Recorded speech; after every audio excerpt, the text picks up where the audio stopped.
கர்த்தருக்கு மகிமை உண்டாவதாக. தொடர்ந்து ஜெபியுங்கள். வாய்ப்பு கிடைக்கும் போதெல்லாம் இந்த குறிப்பை வச்சு 2 குறிப்பு 3 குறிப்பு இல்லை 4 குறிப்புக்காக பாரத்தோடு ஜெபியுங்கள். கர்த்தர் கிரியை நடப்பிப்பாராக.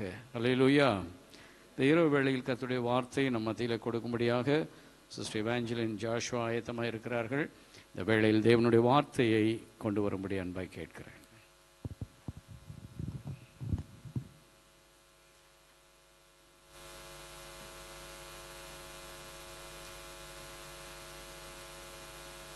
ஹல்லேலூயா.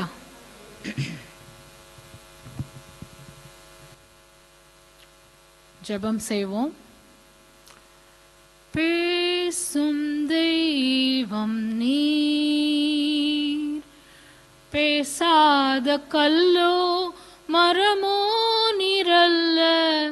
பேசும் தெய்வம் நீர், என்னை படைத்தவர் நீர், என்னை வளர்த்தவர் நீர், என்னை படைத்தவர் நீர், என்னை வளர்த்தவர் நீர், என்னை போஷித்து என்னை உடுத்தி என்னோடிருப்பவர் நீர், என்னை போஷித்து என்னை உடுத்தி என்னோடிருப்பவர் நீர். இயேசுவே இயேசுவே இயேசுவே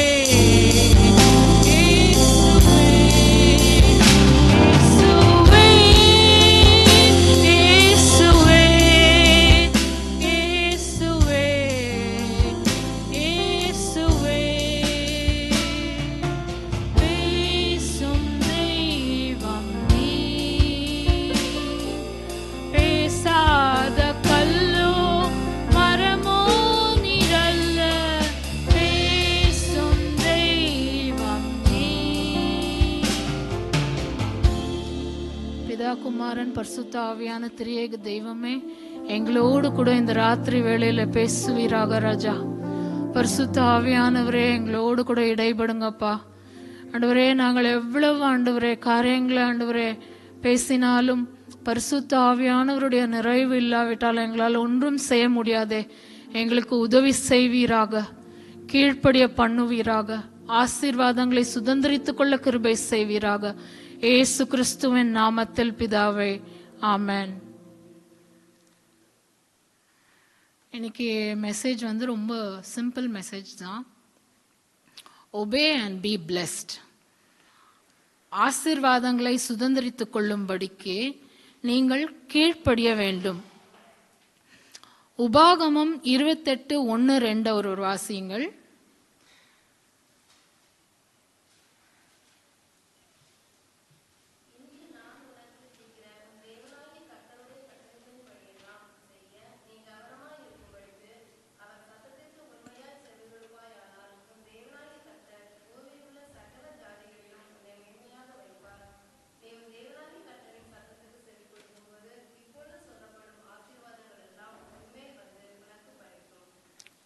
அப்போ இங்கிலீஷ்ல அழகா இருக்கு, if you diligently obey the voice of the Lord. அப்போ நம்ம கர்த்தருடைய சத்தத்திற்கு கீழ்ப்படிய வேண்டியது எவ்வளோ அவசியமா இருக்கிறது. அப்படி நம்ம கீழ்ப்படியும் போது கர்த்தர் எல்லா பூமியில் உள்ள எல்லா ஜாதிகளிலும் நம்மளை மேன்மையா வைப்பாராம். அது மாத்திரம் இல்ல, இங்கிலீஷ்ல எப்படி இருக்கு, all the blessings will come upon you and it will overtake you. ஓவர்டேக்குன்றது பாஸ்டர் காரில் போகும்போது முன்னாடி இருக்கிற கார்காரன் ஸ்லோவாக போனான்னா இவனும் போக மாட்டான், நம்மளையும் முன்னாடி போட மாட்டான்னு ஃபாஸ்ட்டாக ஓவர்டேக் பண்ணுவார். அந்த மாதிரி கர்த்தருடைய ஆசீர்வாதங்கள் நம்மளோட சிரசின் மேலே அமர்ந்து அது ஓவர்டேக் பண்ணுமா. அப்போ என்ன பிளெஸிங்ஸ்லாம் இங்கே கொடுத்துருக்காங்கன்னு பார்த்தா, கர்த்தருடைய கட்டளைக்கு நம்ம கீழ்ப்படியணும். பட்டணத்தில் நம்ம ஆசீர்வாதமாக இருப்போம், வெளியில் ஆசீர்வாதமாக இருப்போம், கர்ப்பத்தின் கனி ஆசீர்வதிக்கப்படும், மாடு ஆடு எல்லாம் வேலைகளில் ஆசீர்வாதம், தேசத்துல நம்ம பரிசுத்த ஜனமாய் நம்ம வாழ்வோம். எல்லாரும் நம்மளை பார்த்தா பயப்படுவாங்களாம். நம்ம ஜெபிக்கிறவங்கன்னு தெரிஞ்சா நம்மளை பார்த்து ஜனங்கள் பயப்படுவாங்க. பரிபூர்ண நன்மை நம்மளுக்கு கிடைக்கும். மழை பெய்யும். நம்ம வானத்தை கர்த்தர் திறப்பாரு. கடன் கொடுப்போம், கடன் வாங்காமல் இருப்போம். வாலாகாமல் தலையாக்குவார், கீழாக்காமல் மேலாக்குவார். இதெல்லாம் ஆசீர்வாதங்கள். சாபங்கள் நமக்கு வேண்டாம். ஆனா வீட்டில் போய் நீங்க உபாகமம் 28 முழுமையா வாசிச்சு பாருங்க. சாபங்களும் எவ்வளோ பயங்கரமானமா இருக்குன்றத நீங்க புரிஞ்சுக்குவீங்க. அதே மாதிரிதான், if you do not obey the voice of the Lord, கர்த்தருடைய சத்தத்தை நீங்க கீழ்ப்படியலைன்னா சாபங்கள் உங்க தலை மேல உட்கார்ந்து அது ஓவர்டேக் பண்ணும். அவ்வளோ வல்லமையான இது. நீங்க இது ரொம்ப பவர்ஃபுல்னு நினைக்கிறீங்களா? எத்தனை பேர் இது ரொம்ப வல்லமையான காரியம்னு நினைக்கிறீங்க? கைகளை உயர்த்துங்கள். ஏன்னா எபிரேயர் 4:12 கூட ஒரு வாசிங்களேன். எபிரேயர் 4:12.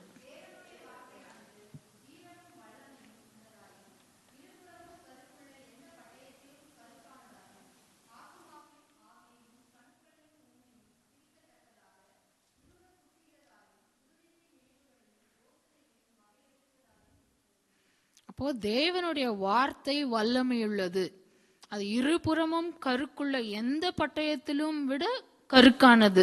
அவ்வளோ ஷார்ப்பான வேர்ட் ஆஃப் காட். நம்மளோட ஜாயின்ஸ், நம்மளோட போன்ஸ் அது கிழிக்கும். நம்மளுடைய ஆத்மாவை கிழிக்கணும். என்னையும் கிழிக்கும், உங்களையும் கிழிக்கும். அவ்வளோ ஒரு வல்லமையான ஒரு பட்டயம். அப்போ முதலாவது பாஸ்டர் நீ தான் மெசேஜ் கொடுக்கணும்னு சொல்றதுக்கு முன்னாடி நான் என்னோட டெய்லி மெடிடேஷன்ல கீழ்ப்படுதல் உள்ள ரேகாபியர் பத்தி நான் படிச்சுட்டு வந்தேன். எரேமியா 35 இது இருக்கு. கீழ்ப்படுதல் உள்ள ரேகாபியர். இவங்களுடைய கீழ்ப்படுதல் எப்படிப்பட்ட ஒரு கீழ்ப்படுதலா இருந்ததுன்னா, கர்த்தரை அசர வைத்த ஒரு கீழ்ப்படிதல், கர்த்தரை ஆச்சரியப்பட வைத்த ஒரு கீழ்ப்படிதல், கர்த்தரை பிரமிக்க வைத்த ஒரு கீழ்ப்படிதல். இந்த எரேமியா 35 என்ன சொல்லப்பட்டிருக்குன்னா, எரேமியாவுக்கு கர்த்தருடைய வார்த்தை உண்டாகுது. தேவாலயத்துல ரேகாபியரை கூட்டிட்டு திராட்சை ரசம் குடிக்க கொடு. குடங்கள்லயும் கிண்ணங்கள்லயும் திராட்சை ரசம் வச்சுட்டு ரேகாபியர் கிட்ட எரேமியா சொல்றாரு, திராட்சை ரசம் குடியுங்கள். நம்மனா என்ன நினைப்போம்? ஐயோ, குடமா கொடுக்குறாங்க, கப்புல எல்லாம் கொடுக்குறாங்களே, வேஸ்டா போயிட போகுது, நம்ம கொஞ்சம் குடிச்சிக்கலாம், ஒரு சிப்பாவது எடுத்துக்கலாம் அப்படின்னு நினைப்போம். ஆனா ரேகாபியர் அப்படி இல்லை. நாங்கள் இதை குடிக்க மாட்டோம். ஏன்னா எங்கள் தகப்பனாகிய யோனதாப் சொல்லி இருக்கிறாரு. அவர் என்னெல்லாம் சொல்லி இருக்கிறாருன்னு எரேமியா 35 7, 8, 9 வாசிங்க.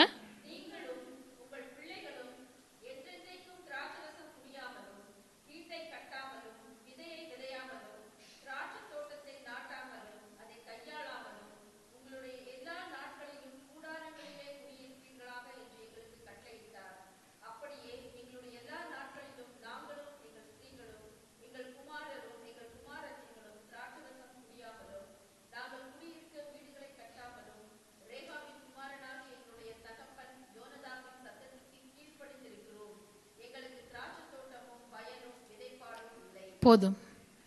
அப்போ 5 காரியங்கள் பாருங்க. ஒரு காரியம்னா கீழ்ப்படிஞ்சாங்கன்னா ஒத்துக்கலாம். 4-5 காரியம். ஃபர்ஸ்ட் திராட்சை ரசம் குடிக்க மாட்டாங்களாம், விதைக்க கூடாது, வீட்டை கட்டக்கூடாது, அப்ப தோட்டத்தை வைக்க கூடாது, கூடாரங்கள்ல தான் வசிக்கணும். அப்ப இத்தனை காரியங்களை ஒரு ஸ்டடி பைபிள்ல போட்டிருந்தது. 200 வருஷமா அவங்க கீழ்ப்படிந்து வராங்க. பாருங்க, 1 வருஷம் 2 வருஷம் இல்லை, அவங்க பிள்ளைங்களும் கீழ்ப்படிந்து வராங்க.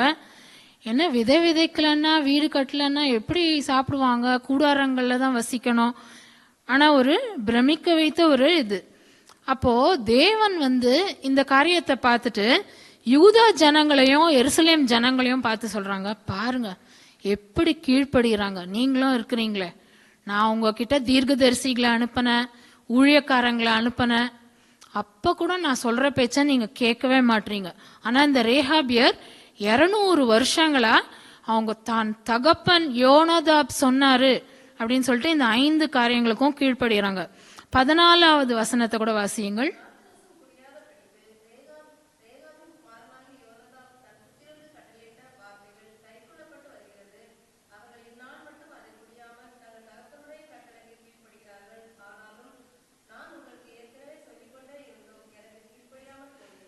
நீங்க டிசோபே பண்றீங்க, அவங்க எப்படி ஒபே பண்றாங்க பாரு. பக்கத்து வீட்டு பிள்ளைய பார்த்து நம்ம சொல்லுவோம்ல, பாரு அந்த பிள்ளை எப்படி கீழ்ப்படியுது பாரு, நீயும் இருக்கிறியே இப்படி கொஞ்சம் கூட கீழ்ப்படிய மாட்டேற, பைபிள் படினா படிக்க மாட்டேற, ஜோம் பண்ணனா ஜோம் பண்ண மாட்டேற, சொன்ன பேச்சே கேட்க மாட்டேன்னு ஆண்டவர் யூதா எருசலேம் ஜனங்களை பார்த்து சொல்றாரு.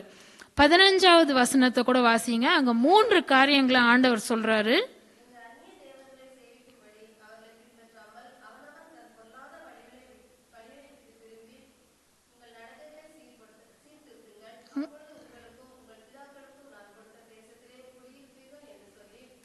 போதும் சிஸ்டர்.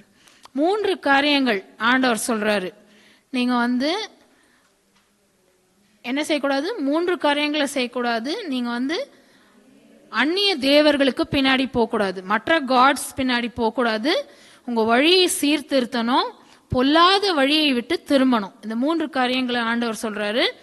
அப்ப ஆண்டவரோட ஜட்ஜ்மெண்ட் அந்த யூதா தேசத்து ஜனங்களுக்கும் எருசலேம் ஜனங்களுக்கும் வருது. 17வது வசனத்தை ஒருவர் வாசியுங்கள்.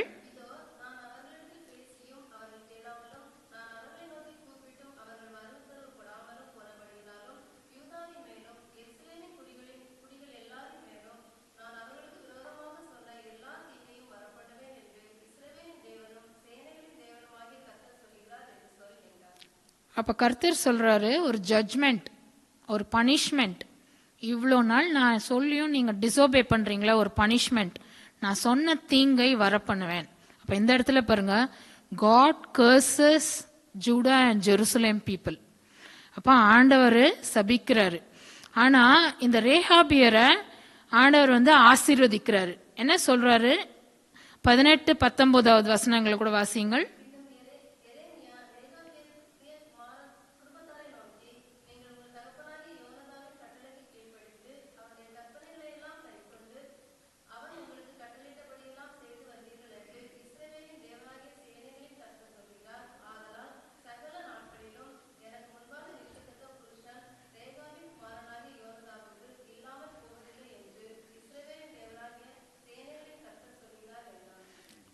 தேவன் அவருக்கு பயந்து கீழ்ப்படுகிற பிள்ளைகளுக்கு ஆசீர்வாதத்தை கர்த்தர் கட்டளையிடுகிறார்.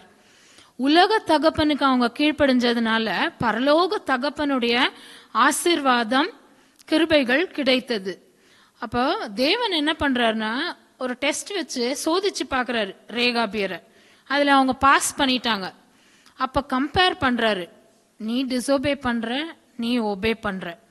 அப்ப காட் என்னெல்லாம் பண்றாருன்னா, காட் அப்ரிஷியேட்ஸ் தெம். அவர் மெச்சிக்கொள்கிறார். பாரு ரேகாபியரை பாரு, 200 வருஷமா அவங்க கீழ்ப்படுகிறாங்க, மெச்சிக்கொள்ளுகிறார். காட் ரிவார்ட் பண்றாரு, ஒரு பரிசு கொடுக்கறாரு, ஒரு பிளெஸிங்க கொடுக்கறாரு. அவன் சந்ததி ஃபுல்லா என் முன்னாடி நிற்கத்தக்க ஒரு மனுஷன் எப்பவுமே இருப்பான். எவ்வளோ பெரிய ஆசீர்வாதங்க. தேவனோட சமூகத்துல அவங்க சந்ததியில நிற்கிற எப்பவுமே ஒரு மனுஷன் அவங்களுக்கு முன்பாக நிற்பானா. God commends them. அப்ப பிரேஸ் பண்றாரு. காட் ஹானர்ஸ் தெம், கனப்படுத்துகிறார், பரிசு கொடுக்கிறார். கர்த்தர் சொல்லுகிறார், உன் கீழ்ப்படிதலுக்கு ஒரு நிச்சயமாக ஒரு பலன் உண்டு, உன் கிரியைக்கு தக்க பலன் என்னோட கூட வருகிறதுன்னு இந்த ராத்திரி வேளையில கர்த்தர் உங்களுக்கு சொல்லுகிறார். அப்போ எனக்கு தெரிஞ்ச ஒரு கணவன் மனைவி கூட இருந்தாங்க. அந்த கணவர் ஃபாரினுக்கு போய் சாக்லேட்ஸ்லாம் வாங்கிட்டு வந்தாரு. அவர் சோஃபால உட்காந்துங்கன்னு ஹாயா ஒரு சாக்லேட் எடுத்து வாயில போட்டாரு. ரொம்ப டேஸ்டா இருந்தது, ரொம்ப டேஸ்டியா இருக்கேன்னு.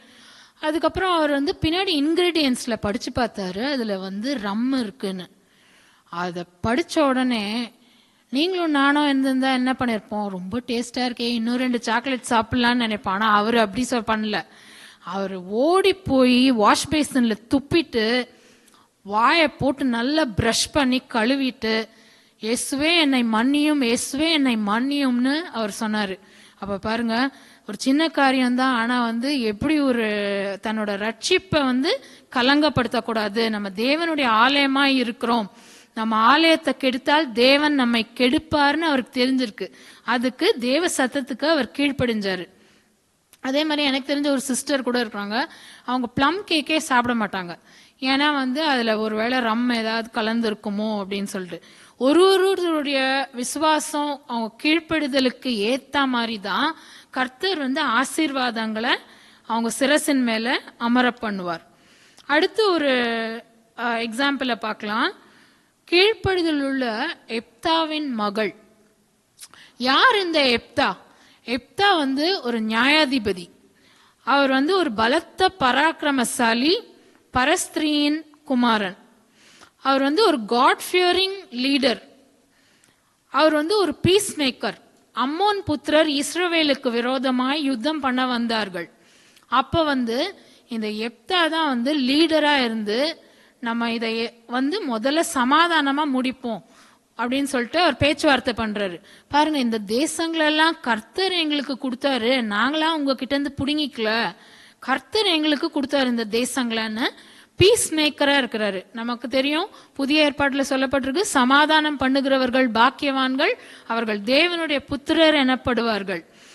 அப்போ நியாயாதிபதிகள் 11:29 சொல்லப்பட்டிருக்கு, கர்த்தருடைய ஆவியானவர் எப்தாவின் மேல பலமாய் இறங்கினார் அப்படின்னு. அதுக்கப்புறம் அவர் வந்து ஒரு ஒரு ஓ எடுக்கிறாரு, அதாவது ஒரு பொருத்தனை. அது ஏன் அவர் அவ்வளோ அவசரப்பட்டு அப்படி ஒரு பொருத்தனை பண்ணிட்டாருன்னு எனக்கு தெரியல. அந்த வசனத்தை வாசிங்களேன். நியாயாதிபதிகள் 11:30-31.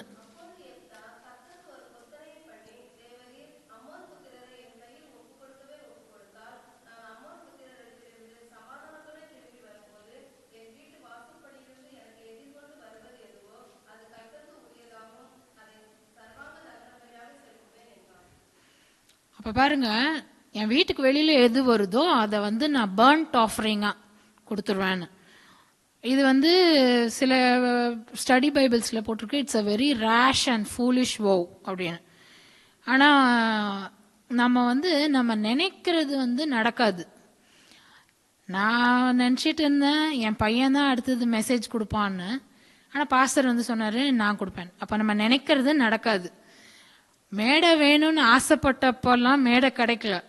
ஆனால் சமையல் கட்டு போதும் அப்படின்னு நினச்சதுக்கப்புறம் மேடை கிடைச்சிது.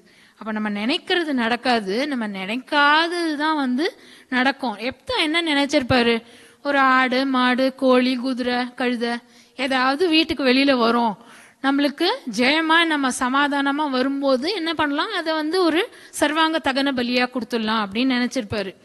ஆனா அவளோட ஒரே மகள், வாலிப பொண்ணு, கன்னியான ஒரு பொண்ணு, அவ வந்து ஒரு வீட்டை விட்டு வெளியில வரா. அப்ப வந்து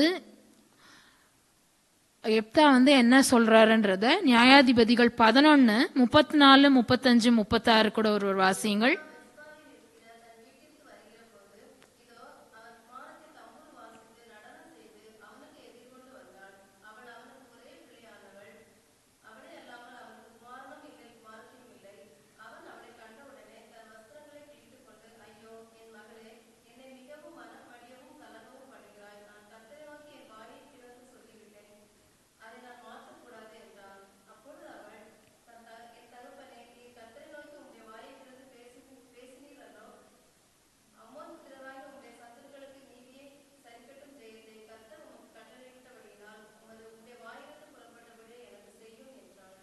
இப்போ கர்த்தரை நோக்கி வாயை திறந்து சொல்லிட்டீங்கல்ல, அதே மாதிரி செஞ்சிருங்கப்பா அப்படின்றா.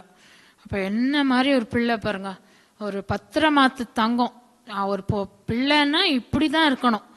தானும் கீழ்ப்படுகிறாள், தன் தகப்பனையும் கீழ்ப்படுகிறாள், தேவனுக்கும் 2 பேரும் கீழ்ப்படுகிறாங்க, பொருத்தனையை நிறைவேற்றிருக்காங்க. அப்போ ஒரு ஏர்த்லி ஃபாதரையும் அவ கீழ்ப்படுகிறா, பரலோக தேவனையும் அவ வந்து கீழ்ப்படுகிறாள். ஒரு அப்பா மகளுக்குள்ள ஒரு இருக்கிற ஒரு ரிலேஷன்ஷிப்பை பாருங்க. அந்த பொருத்தனையை கர்த்தருக்கு அவங்க நிறைவேற்றினார்கள் என்று இருக்கிறது. பிரசங்கி 5:2 கூட ஒரு வாசியுங்கள்.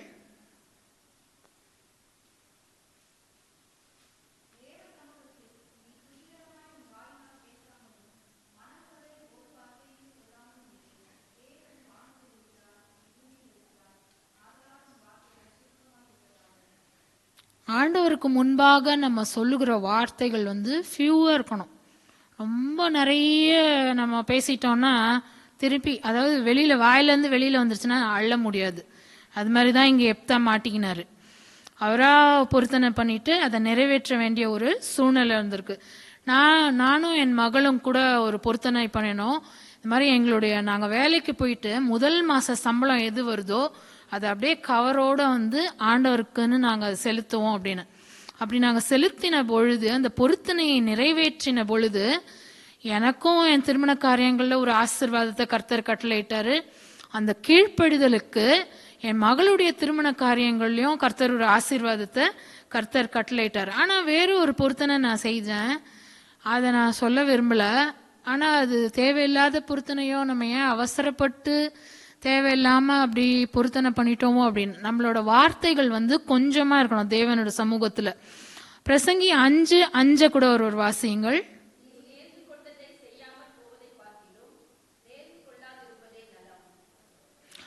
நம்ம பொருத்தனை பண்ணிட்டு அதை செய்யாமல் இருக்கிறத காட்டிலும் பொருத்தனை செய்யாமல் இருக்கிறதே நல்லது. அமைதியாக நம்ம ஜெபம் பண்ணிட்டு போயிடுறது நல்லது. ஏன்னா வந்து காட் டிமாண்ட்ஸ் வோவ்ஸ். அவர் வந்து கர்த்தர் வந்து கணக்கு கேட்பார். இப்போ நம்ம பிள்ளைங்களோட பற்றி கேட்டோம்னாக்கா அவங்க எப்படி சொல்லுவாங்கன்னா, am I a scapegoat? உங்கள் பொருத்தனையும் உங்களோட வச்சுக்கோங்க, என்கிட்ட ஏன் கொண்டு வரீங்க, இது என் வாழ்க்கை, என் சாய்ஸு, என் டெசிஷனு, நான் என் வாழ்க்கையை வாழட்டும், அப்படிதான் நம்ம பிள்ளைங்க நம்ம கிட்ட சொல்லுவாங்க. ஆனால் எப்தாவுடைய மகள் அப்படி சொல்லலை. அவளுக்கும் எவ்வளோ ஆசைகள் இருக்கும், ஏக்கங்கள் இருந்திருக்கும், வாலிப பொண்ணு. ஆனால் அதெல்லாம் அவள் சொல்லவே இல்லை. நான் வாழ ஆசைப்படுகிறேன்னு அவள் சொல்லவே இல்லை. அவள் மரித்தாலும் இன்றும் அவள் வந்து பேசப்படுகிறாள். பாருங்க, அவள் ஒரு எக்ஸாம்பிளாக மாடலாக நம்மளுக்கு இருக்கா. பரிசுத்த ஆவியானவர் இந்த பகுதியை எதற்காக இந்த வேதத்தில் பழைய ஏற்பாட்டில் வச்சாருன்னு நம்ம கொஞ்சம் சிந்திச்சு பார்க்கணும். அவளுடைய கீழ்ப்படிதல் அது நம்மளுக்கு வேணும். இந்த காலத்து வாலிப பிள்ளைங்க இதுலேருந்து நீங்கள் ஒரு லெசன் கற்றுக்கணும். கீழ்ப்படியணும், என்ன ஆனாலும் என் தாய் தகப்பனுக்கும் தேவனுக்கும் நான் கீழ்ப்படியுவேன் அப்படின்ற ஒரு காரியம். அது மாத்திரம் இல்லை, பைபிளில் வந்து அவளோட பேர் சொல்லப்படலை, எப்தாவின் மகள்னு தான் இருக்கு. ஆனால் நிச்சயமாக நான் விசுவாசிக்கிறேன், பரலோகத்தில் ஜீவ புஸ்தகத்தில் எப்தாவினுடைய மகளுடைய பேர் எழுதப்பட்டிருக்கோம். எப்தாவும் எப்தாவினுடைய மகளும் பரலோகம் போயிருப்பாங்கன்னு நான் நம்புகிறேன்.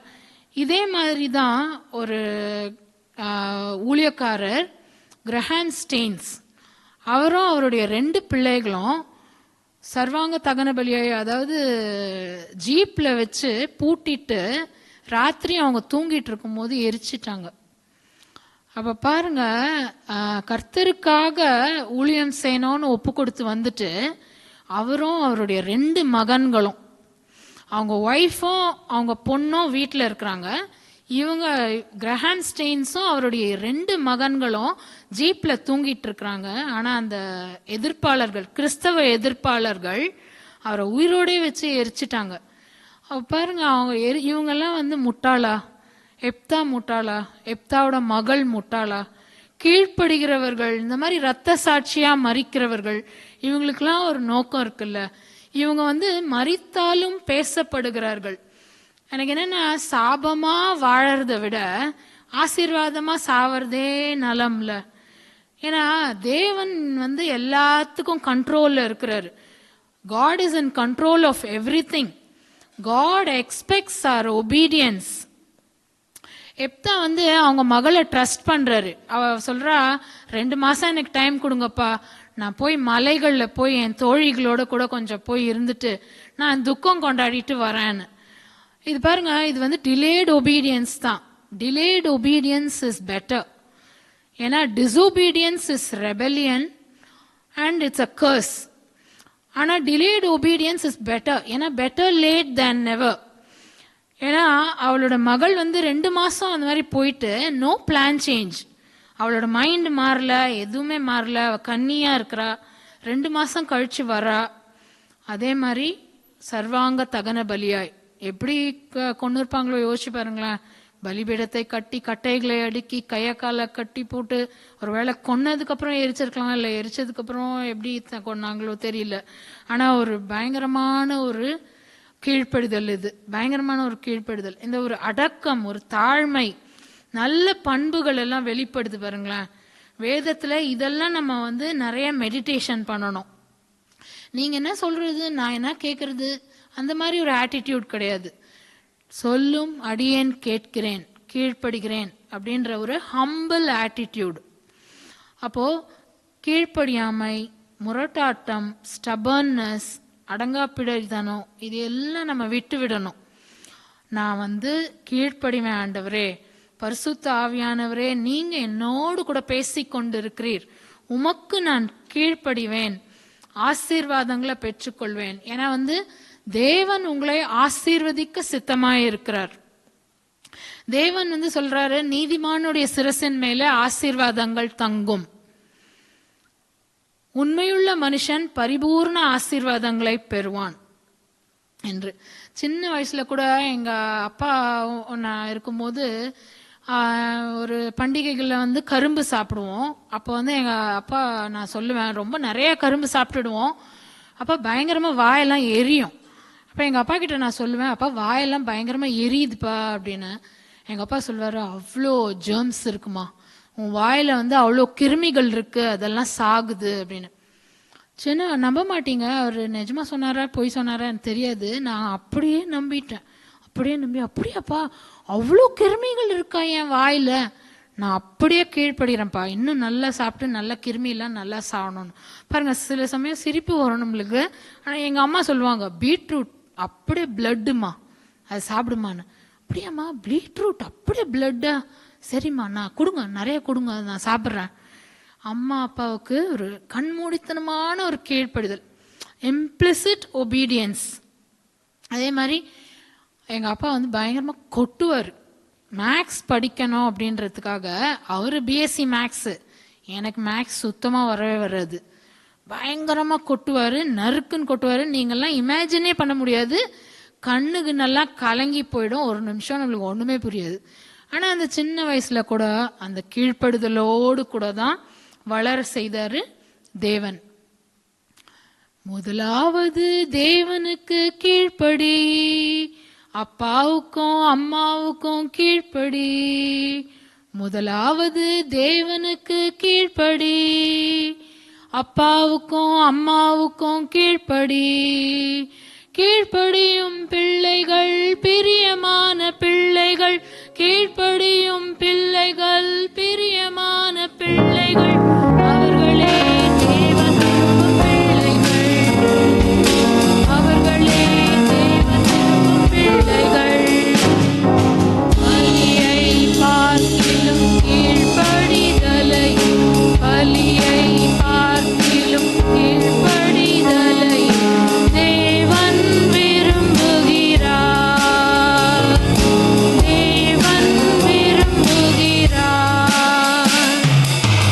அப்ப இந்த ராத்திரி வேளையில பரிசுத்த ஆவியானவர் உங்களோடு கூட பேசட்டும். கீழ்ப்படிங்க, தேவனுக்கு கீழ்ப்படிங்க, உங்க அம்மா அப்பாவுக்கு கீழ்ப்படிங்க. நீங்க கீழ்ப்படிஞ்சு வாழ்ந்தீங்கன்னா தேவன் உங்களை ஆசீர்வதிக்க உண்மையுள்ள தேவனா இருக்கிறாரு. அப்ப வேதத்துல வந்து மனுஷங்க மட்டும்தான் கீழ்ப்படிஞ்சாங்களான்னு கேட்டீங்கன்னா இல்லைங்க. மிருகங்கள், பறவைகள், மீன் எல்லாம் கீழ்ப்படிஞ்சுது. முதல் காரியம் நம்ம பார்க்கலாம், 5 அறிவு படிச்ச இதெல்லாம் கீழ்ப்படிது தேவனுக்கு. மீன், யோனா வந்து முழுங்கிடுச்சு. 3 நாள் டைஜஷனே ஆகல. 3 நாள் ஃபாஸ்டிங். நம்மளை ஒரு நாள் ஃபாஸ்ட் பண்ண சொன்னால் நம்ம ஃபாஸ்ட் பண்ணுவோமா? ஆனால் யோனா வயிற்றுல வச்சிங்கன்னா 3 நாள் மீன் வந்து ஃபாஸ்டிங்கு. எவ்வளோ ஒரு கீழ்ப்படுதல் பாருங்க. அது வந்து யோனா 1:17 ஒரு வாசியுங்கள். யோனா 1:17.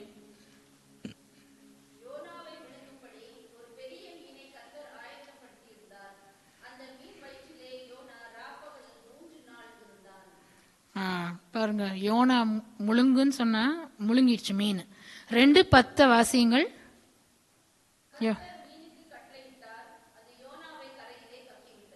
அவ்வளவுதான், கர்த்தர் சொன்னாரு வாமிட் பண்ணிடுன்னா வாமிட் பண்ணிடுச்சு. அதுதான் கீழ்ப்படிதல். இங்கிலீஷ்ல அழகா இருக்கும், த லார்ட் ஸ்போக் டு த ஃபிஷ்ன்னு இருக்கும். அப்போ அவர் பேசின, அவர் வாயிலேருந்து அந்த கமாண்ட் வந்ததுன்னா என்ன அடுத்தது? கீழ்ப்படிதல். கீழ்ப்படிதல் தான். அதே மாதிரி காக்கா, புறா. புறா வந்து நோவா காலத்துல வெளியில அனுப்புனா என்ன கொண்டு வந்தது? வாயில ஒலிவ இலை அது கொண்டு வந்தது. காக்கா 1 ராஜாக்கள் 17:6 ஒரு வாசியுங்கள். 1 ராஜாக்கள் 17:6.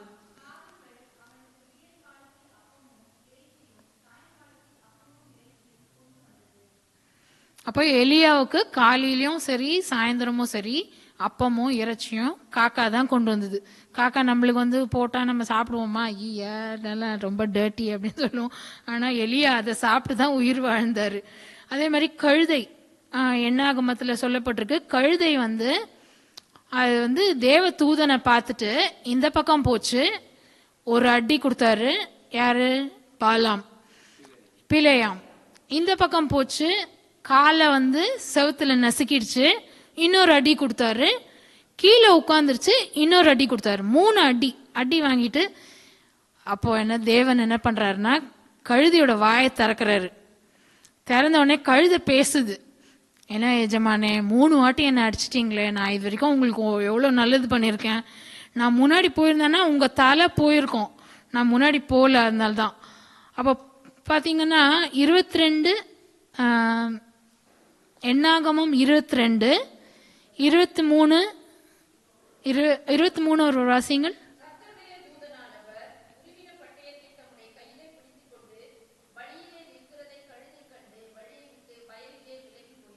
28 வாசிங்க.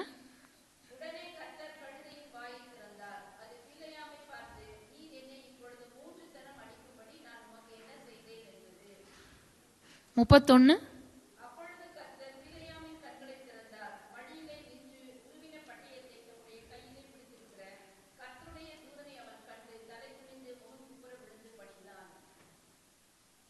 அப்போ கழுத கீழ்ப்படியுது தேவனுக்கு. புதிய ஏற்பாட்டில் வந்து இயேசுவை சுமந்து கொண்டு போன கழுதை குட்டி, அது ஒன்று கீழ்ப்படிதல், மொரட்டாட்டம் பண்ணல. சிங்கங்கள், தானியல்ல பார்த்தோம்னா சிங்கங்கள்லாம் வாயை வந்து மூடுனா வாயை மூடிக்குச்சு. தானியல் இருக்கும்போது தான் வாயை மூடிக்குச்சு. அவனுக்கு விரோதமா பேசினவங்களெல்லாம் உள்ள போட்டப்போ உள்ள போறதுக்கு முன்னாடியே எலும்பு கிளம்பெல்லாம் நொறுக்கி சாப்பிட்டுடுச்சு. தானியல் 6:22 ஒரு வாசியங்கள்.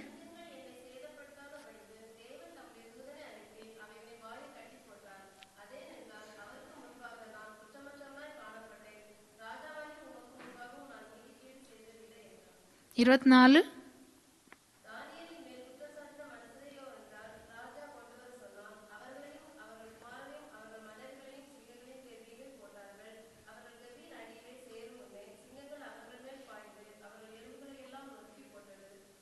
சிங்கங்கள் வாயை மூடுனா வாயை மூடுது, நீ வாய் தரன்னா வாய் தருது, கீழ்ப்படுதல். திமிங்கலம், சங்கீதங்கள் 104, சங்கீதம் 104 எடுங்க. 27, 28, 29.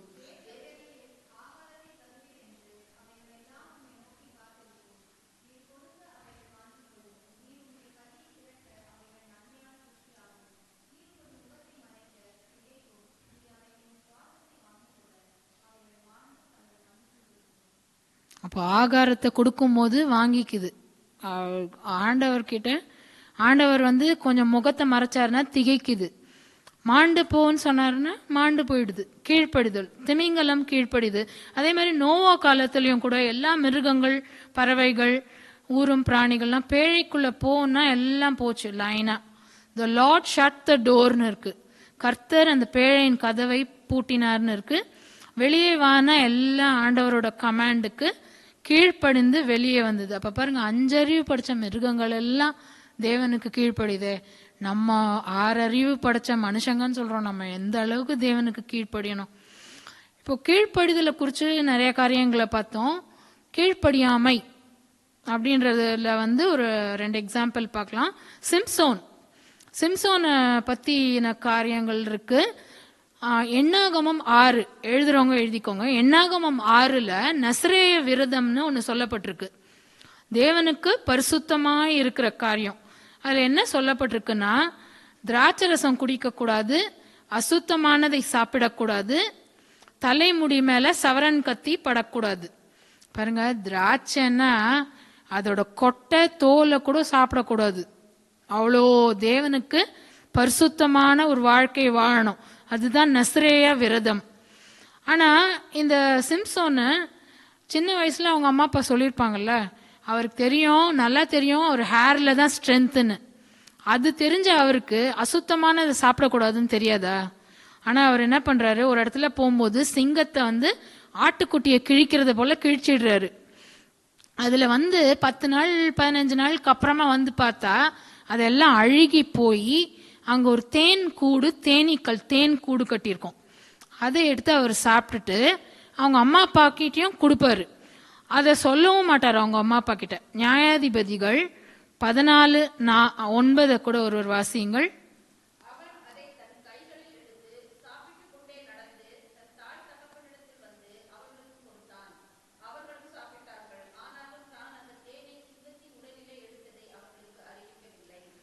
பாருங்க, டிசோபீடியன்ஸ். அப்போ கீழ்ப்படியாமை சாபங்களை கொண்டு வரும். என்ன சிம்சோனுக்கு நடந்தது? ஒரு ஹாரிபிள் டெத். அவரை கண்ணெல்லாம் பிடுங்கிட்டாங்க, அவரை ஒரு அடிமையா ஆக்கிட்டாங்க. ஒரு கொடூரமான ஒரு சாவு சிம்சோனுக்கு. அதனால நம்ம இந்த பேட் எக்ஸாம்பிளை நம்ம எடுத்துக்க வேண்டாம். நீங்க அசுத்தமானதை சாப்பிடக்கூடாதுன்னா சாப்பிடக்கூடாது. அடுத்த ஒரு காரியம் உங்களோட லைஃப் எப்படி இருக்குன்னா ஒரு வனாந்திரமான ஒரு வாழ்க்கை. அதுல நீங்க என்ன பண்றீங்கன்னா, பாக்குறீங்க காணல் நீர் தெரியுது, இங்கிலீஷ்ல மிரேஜ்னுவாங்க. அதை பார்த்து நீங்க என்ன நம்புறீங்கன்னா, ஐயோ தண்ணி இருக்கே அப்படின்னு. ஆனா நிஜமா சொல்றேன், அது காணல் நீர், அது மிரேஜ். கிட்ட போனீங்கன்னா அது அங்க தண்ணி இருக்காது, அது காணல் நீர் தான். ஆனா அது பொய், மெய் அல்ல. ஆனா God has a oasis for you. கர்த்தர் உங்களுக்குன்னு நிஜமான ஒரு ஜீவ நீரூற்ற வச்சிருக்கிறாரு. அதை நீங்க தேடி போனீங்கன்னா உங்களுக்கு நிச்சயமாவே பலன் உண்டு. நீங்க கீழ்ப்படிஞ்சீங்கன்னா, பொறுமையோடு கூட காத்திருந்தீங்கன்னா நிச்சயமா பலன் உண்டு. இங்க இது ஒரு எக்ஸாம்பிள் லோத்து. அவர் ஒரு ஹேஸ்டி டெசிஷன் எடுத்தாரு. பார்த்தாரு பச்சை பசேல்னு இருந்தது. அதனால அவர் என்ன பண்ணாரு, அந்த பிளெயின்ஸ் ஆஃப் ஜோர்டான் அந்த இதை கூட வாசிங்களேன். ஆதியாகமம் 13:10-13 வரைக்கும்.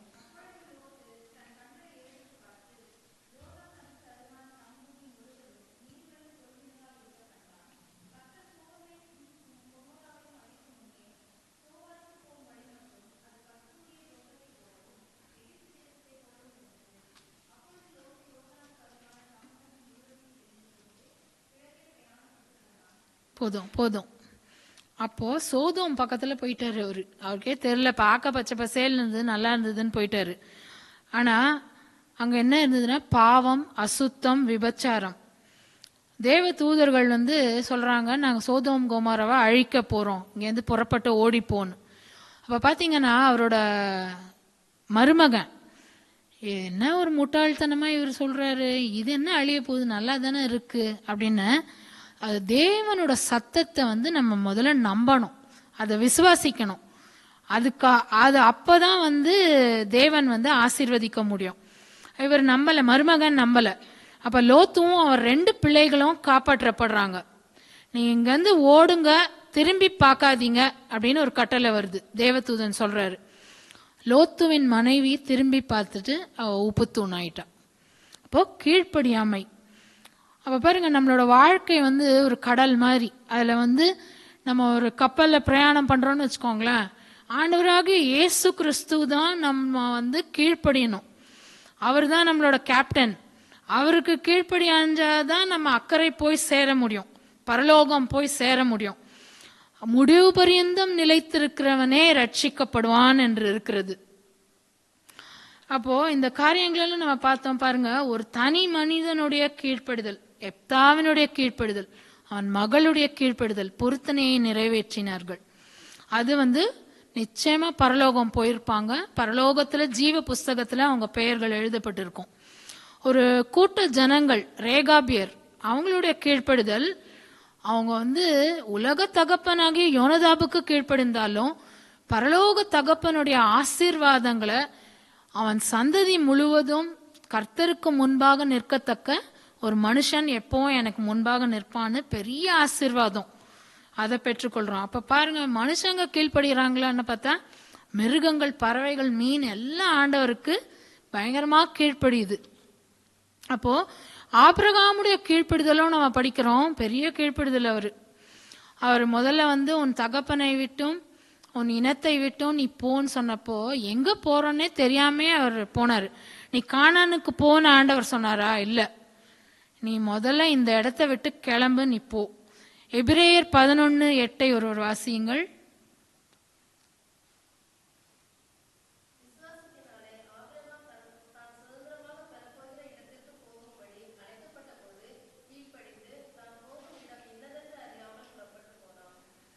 அப்போ விசுவாசமா அவர் போறாரு. அவருடைய கீழ்ப்படிதல் 75 வயசுல அவருக்கு அந்த ப்ராமிஸ் வருது. 25 வருஷம் அவர் வெயிட் பண்ணி ஈசாக்கை பெற்றுக்கொள்ளுகிறார். 10 வருஷம் கானான்ல இது பண்றதுக்கு அப்புறமா 86 வயசுல இஸ்மவேல் அவருக்கு பிறக்கிறாரு. 99 வயசுல எவர்லாஸ்டிங் கவனன்ட், நித்திய உடன்படிக்கை கர்த்தர் பண்ணுகிறார். அப்போ ஆபிரகாமை பத்தி என்ன சொல்றாரு? Father of Nations. சாராவை பத்தி என்ன சொல்றாங்க? Mother of nations. அப்போ காட் டெஸ்டட் ஆப்ரஹாம். நம்மளுடைய வருங்கால பாஸ்டர் ஆல்வின் ஜெபகுமார் சொன்னாங்க, ஒரு மவுண்டன் மாதிரி நினைச்சுக்கோங்க. ஒரு சைடு ஆபிரகாமும் அவங்க மகன் ஈசாக்கும் போறாங்க, அடுத்த பக்கம் என்ன வருது? ஆட்டுக்கடா ஏரி வருது. அப்போ ஒரே பக்கத்துலயே ஆட்டுக்கடா ஏரி வந்திருந்ததுன்னா எப்படி இருந்திருக்கும்? சஸ்பென்ஸே இருந்திருக்காதுல்ல, ஒரு சர்ப்ரைஸே இருந்திருக்காது. அப்ப கூட சின்ன வயசுல கூட ஈசாக்கு கேக்குறாரு, ஆட்டுக்குட்டி எங்கே? நெருப்பு இருக்கு, கட்டைகள் இருக்கு, கத்தி இருக்கு, ஆட்டுக்குட்டி எங்கேன்னு கேக்குறாரு. மலை மேல போயிட்டு கைய காலை கட்டி போட்டுட்டு பலிபீடத்துல மேல வச்சிருப்பாருல்ல ஆபிரகாம். அப்போ என்ன பண்ணிருப்பாரு ஈசாக்? சொல்லி பாருங்க. யோ கீழே கூட நான் வந்திருக்கவே மாட்டேன். மலை மேல ஏறும்போதே எனக்கு டவுட் வந்தது, ஆட்டுக்குட்டி எங்கன்னு நான் கேட்டேன், அதுக்கு பதிலே வரல. இப்போ என் கைய காலை கட்டி என்ன நான் தான் அந்த ஆட்டுக்குட்டியா அப்படின்னு ஒண்ணுமே கேட்ட மாதிரி பைபிள்ல போடலங்க. கீழ்ப்படிதல், அதான் இம்ப்ளிசிட் ஒபீடியன்ஸ். இப்போ சாராவோட கீழ்ப்படிதலை பத்தி நம்ம கொஞ்சம் பார்க்கலாம். ஆண்டவனே அப்படின்னு தான் கூப்பிட்டாங்க சாரா. நம்ம எல்லாம் எப்படி கூப்பிடுறோம் இப்போ நம்ம ஹஸ்பண்ட்ஸை? நான் பேர் சொல்லி கூப்பிட மாட்டேன், பேர் சொல்லி கூப்பிடுறவங்களுக்கு அது சாரா எக்ஸாம்பிளா எடுத்துக்கோங்க நீங்க, ஓகேவா? ஆபிரகாம் எங்கெல்லாம் போனாங்களோ கூடவே போனாங்க, சாவர் வரைக்கும் கூடவே போனாங்க. இப்போ நிறைய மனைவிமார்கள்லாம் கொஞ்சம் போர் அடிச்சிச்சுன்னா உங்க கூட நாங்க வரல, போதும் அப்படின்னு சொல்லிடுறாங்க. பெரிய பெரிய பாஸ்டர்ஸோட ஒய்ஃப்ஸ் கூட கணவரை விட்டு போயிடுறாங்க. ஆனா பைபிள்ல சொல்லிருக்கு, wife should not leave her husband, கூட தான் இருக்கணும் கடைசி வரைக்கும். அப்போ பாருங்க, பார்வோன் எகிப்து ராஜா அபிமெலேக்கு அவர்கிட்ட என்ன சொல்லுவாரு? என் சகோதரின்னு சொல்லு, ஏன் இல்லைன்னா என் உயிரை எடுத்துருவாங்கன்னு. அதுவும் ஓகே சொல்றாங்க. கீழ்ப்படிதல், சாராவுனுடைய கீழ்ப்படிதல். திடீர்னு 3 கெஸ்ட் வந்துடுறாங்க. அம்மா போய் சீக்கிரம் அப்பம் எல்லாம் சுடுமான்னா குடுகுடுன்னு ஓடி போய் கடகடன்னு சுடுறாங்க. அது மாதிரி நம்ம இருப்போமா? பாருங்க, நம்மளுக்கு இவங்கெல்லாம் ஒரு எக்ஸாம்பிளா மாடலா கர்த்தர் வச்சிருக்கிறாரு. ஒரு பாயிண்ட்ல அவங்க என்ன சொல்லுவாங்கன்னா, இந்த அடிமை பெண்ணையும் அவன் குமாரனையும் துரத்தி விடு அப்படின்வாங்க. ஆபிரகாமுக்கு ரொம்ப துக்கமாயிடும், என்னடாது அவளும் நம்ம ஒய்ஃப் தான், அவனும் நம்ம சன் தான் அப்படின்னு. ஆனா ஆண்டவர் என்ன தெரியுமா சொல்றாரு? போய் ஒழுங்கா சாரா சொல்றது கீழ்ப்படி. ஏன்னா சாரா சொல்றத கீழ்ப்படி, நீ துக்கமுகமா இருக்காத, சாரா சொல்றத கீழ்ப்படி அப்படின்னு சொல்றாரு. நம்ம பாருங்க, Abraham's family obedient family. Abraham, Sarah obedience, ஈசாக்கினுடைய கீழ்ப்படிதல். ஈசாக்கினுடைய கீழ்ப்படிதல் சின்ன வயசுல மட்டும்தான் அவர் கீழ்ப்படிஞ்சாரான்னு பார்த்தா பெரிய வயசுலயும். ரெபெக்கா கிடைக்கிறதுக்கு முன்னாடி ஈசாக்கை பத்தி குறிப்பிட்டிருக்கு. சாயங்கால வேளையிலே அவர் வயலுக்கு போய் தியானம் பண்ணி கொண்டிருந்தார்னு இருக்கு. பாருங்க, அந்த காலத்துல சர்ச் கிடையாது, பைபிள் கிடையாது, எதுவுமே கிடையாது. அவர் என்ன தியானம் பண்ணிக்கிட்டு இருப்பாரு? கடவுள் அவரோடு கூட பேசின வசனங்கள், இல்ல அவரோடு கூட பேசின கட்டளைகள், அவங்க அப்பா அவருக்கு சொல்லி கொடுத்த கட்டளைகள், அதெல்லாம் தியானம் பண்ணிட்டே இருக்கும்போது ஆசீர்வாதம் வருது, ஒட்டகங்கள்லாம் வருது, ரெபெக்கா வராங்க. எலியேசர் எல்லா காரியத்தையும் ஈசாக்கு சொல்லி அவளை கொடுக்குறாரு. அவளுடைய தாயினுடைய மரணத்திற்கு பிறகு ஈசாக்கு ரெபேக்காளை மனைவியாய் ஏற்றுக்கொண்டு அந்த ஆசீர்வாதத்தை அவர் சுதந்திரித்து கொள்ளுகிறார், அவருடைய கீழ்ப்படுதல். இன்னைக்கு நம்ம அநேக கீழ்ப்படுதலை குறித்த காரியங்களை நம்ம பார்த்தோம். ஒரே ஒரு கற்பனை தான் இது. பூட்டு சாவி கவனம் வச்சுக்கோங்க. சாவி தான் ஃபெய்த்து. அந்த சாவியை நீங்கள் திறந்தால் தான் பூட்டு திறக்கும். அதான் ஃபெய்த்து. கதவை திறக்கணும், கதவை திறக்கணும். அது கதவு தான் கீழ்ப்படிதல். கதவை திறந்தீங்கன்னா தேவனுடைய வீட்டில் நன்மைகள் உண்டு, ஆசீர்வாதங்கள் உண்டு, பாதுகாப்பு உண்டு. இப்போ பாருங்க, ரீசெண்டாக ஃபாஸ்டிங் ப்ரேயரில் ஒரு பாஸ்டர் சொன்னாங்க, you will restore every thing, you will recover every thing. அப்போது இங்கே தான் நம்மளுக்கு பாதுகாப்பு உண்டு. சின்ன வயசில் என்னோட வளர்ந்து வர்ற டைம்ஸில் என்னோட ஆவிக்குரிய தாய் கூட சொன்னாங்க, உங்கள் அம்மா அப்பாவுக்கு நீ பாரமாக இருக்கக்கூடாது. அப்போ அவங்க சொன்னப்போ நான் நல்லா சம்பாரித்து கொடுத்துட்டு இருந்தேன் எங்கள் அம்மா அப்பாவுக்கு. நான் அப்போ யோசிச்சேன், நான் என்ன எங்கள் அம்மா அப்பாவுக்கு பாரமாக இருக்கேன் அப்படின்னு. ஆனால் அவங்க சொன்னது அப்போ எனக்கு கஷ்டமாக இருந்தது. அதை கீழ்ப்படிஞ்சதுனால இப்போ ஒரு ஆசீர்வாதமான நிலைமையில என்ன கர்த்தர் வைச்சிருக்கிறார். அப்போ பாருங்க, ஒரு கன்க்ளூஷனுக்கு வந்துடலாம். நம்ம ஸ்கூலுக்கு போகிறோம், டீச்சரை ஒபே பண்ணுறோம். காலேஜுக்கு போகிறோம், ப்ரொஃபஸரை ஒபே பண்ணுறோம். ஏன் ஒபே பண்ணுறோம்? அப்போ தான் மார்க் கிடைக்கும், ரிசல்ட் கிடைக்கும். ஆஃபீஸ்க்கு போகிறோம், பாஸை ஒபே பண்ணுறோம். ஸ்பிரிச்சுவல் லைஃப்பில் காடை ஒபே பண்ணணும். அதுதான் மேன்மையான ஒரு காரியம். அப்போ ஒரே ஒரு வசனத்தை கூட பாருங்க, பிள்ளைகளே உங்கள் பெற்றோருக்கு கீழ்ப்படியுங்கள், வேலைக்காரரே உங்கள் எஜமானனுக்கு கீழ்ப்படியுங்கள், மனைவிகளே உங்கள் சொந்த புருஷருக்கு கர்த்தருக்கு கீழ்ப்படுகிறத போல கீழ்ப்படியுங்கள். புருஷர்களுக்கும் சொல்லப்பட்டிருக்கு மனைவிகளை நேசிக்கணும்னு. அப்போ தெய்வ பயத்தோட கூட ஒருவருக்கொருவர் நாம் கீழ்ப்படிய வேண்டும். தலைகளை தாழ்த்தி நாம் ஜெபிப்போம்.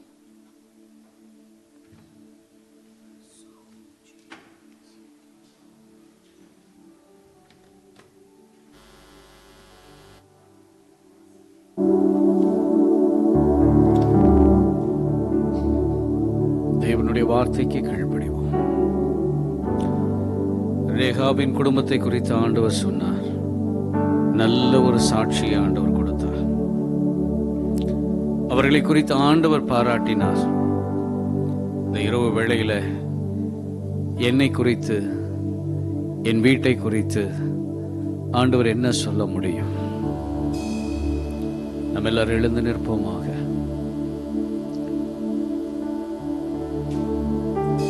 தேவனுடைய வார்த்தை நம்முடைய எல்லா ஆசீர்வாதத்திற்கும், நம்முடைய அசைவுகளுக்கும் அதுவே காரணமாயிருக்கிறது. கைகளை உயர்த்தி, ஆண்டவரே,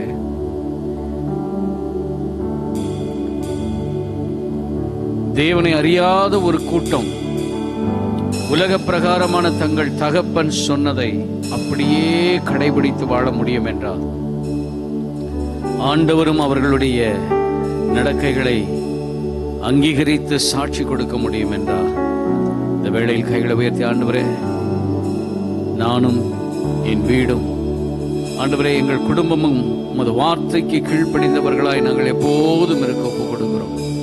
ஜெபம் பண்ணுவோமா? கொஞ்ச நேர வாய்களை திறந்து ஜெபம் பண்ணுங்க. இந்த நிறைவான ஜெபத்தில் ஆண்டவரே, உங்களுடைய டெஸ்டிமோனி எங்களுக்கு இருக்கணும். ஆண்டவரே, கர்த்தர் நம்மை பார்த்து சொல்லணும். ஒரு நோவாவை பார்த்து கர்த்தர் சொன்னது போல, ஒரு யோபுவை பார்த்து கர்த்தர் சொன்னது போல நம்மை பார்த்து சொல்லட்டும். நம்முடைய குடும்பத்தை பார்த்து கர்த்தர் சொல்லட்டும். எப்தாவின் அர்ப்பணிப்பு, அதை கர்த்தர் ஏற்றுக்கொண்டாரா இல்லையா? ஒரு மனுஷ பலியை கர்த்தர் ஏற்றுக்கொள்ள ஆயத்தமாய் இல்லை. ஆனால் எப்தாவின் மகள் ஒன்றை சொன்னார், நீர் கர்த்தருக்கு முன்பதாய் வாயை திறந்து சொன்னதை நீர் அப்படியே நிறைவேற்றும். பூமியில் இருக்கிற ஜீவராசிகள் எல்லாம் அவர் சத்தத்திற்கு செவி கொடுக்கிறதே, அவர் சொல்ல செய்கிறதே. அவர் குமாரனாய் இருந்தும் பட்ட பாடுகளினாலே கீழ்ப்படிதலை கற்றுக்கொண்டார். இயேசு கிறிஸ்துவும் கீழ்ப்படிதல் உள்ளவராகவே ஜீவித்து முடித்தார். இந்த ராத்திரி வேளையில கர்த்தர் நமக்கு உணர்த்துகிற ஒரு வார்த்தை, அவர் உனக்கு என்ன சொன்னார் அதை செய்யுங்க. அவர் உங்களுக்கு என்ன சொல்லுகிறாரோ அதை செய்யுங்கள். நீ ஊற்றுகிறது தண்ணீராய் இருக்கும், நீ மொண்டு கொள்ளுகிறது திராட்சரசமாய் இருக்கும். உங்களுக்கு அவர் கண்டினியூஸ் அவர் கைட் பண்ணி கொண்டே இருக்கிறார். தேவ சன்னிதானத்திலே நாம் நின்றவர்களாய் கர்த்தருக்கு முன்பதாக இருந்து சொல்லுவோமாக, தேவனாகிய கர்த்தாவே, எங்கள் ஒவ்வொருவரின் அர்ப்பணிப்பையும் நீர் ஏற்றுக்கொள்ளுவீராக. ராம் முழுவதும் நாங்கள் செய்த ஜெபங்கள் எல்லாவற்றையும் நீர் கேட்டதற்காக நன்றி ஆண்டவரே. இதோ நாங்கள் உமது வார்த்தைகளை ஆராய்ந்து பார்த்தோம். அவைகள் எங்களுக்கு சொல்லுகிறது ஒன்றே ஒன்றுதான். நாங்கள் முழுவதும் எங்களை உம்முடைய கரத்தில் ஒப்புக் கொடுக்கிறோம் ஆண்டவரே. அர்ப்பணிக்கின்றேன்